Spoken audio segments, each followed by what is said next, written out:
কারণ কুল্লু নাফসিন যায়িকাতুল রব্বুল আলামিন বলবেন মালাকুল মাউত কেঁদো না, এটাই দুনিয়ার বিধান, আমি আল্লাহর দেয়া বিধান, এটাই জন্মালেই মরতে হয়। যাও, জান্নাত জাহান্নামের মাঝখানে একটা জায়গা আছে, জায়গাটার নাম হলো আরাফ। এই আরাফের মধ্যখানে যে দাঁড়াও, ওখানে যে মালাকুল মাউত কাঁপতে থাকবে।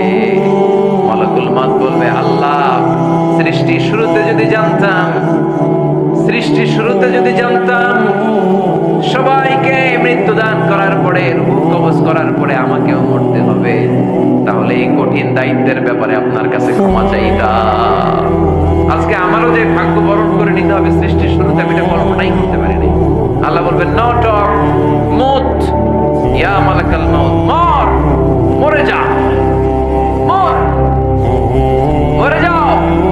বলার সাথে সাথে মালাকুল মাউত এক বিকট চিৎকার হাঁকিয়ে মরে যাবে। মালাকুল মাউতের চিৎকারটা সেদিন এত ভয়ঙ্কর হবে, বিষ্ণু ঈসা ইসলাম বলেন ওই চিৎকারের আওয়াজ যদি পৃথিবীর মানুষেরা কান দিয়ে শুনতে পেত, তাহলে কিয়ামত সংগঠিত হওয়ার জন্য আলাদা করে ইসরাফিলের সিংহার প্রয়োজন হতো না। ওই চিৎকারের আওয়াজে প্রতিটা মানুষ কানের পর্দা ফেটে ওই জায়গায় লাশ হয়ে পড়ে যেত।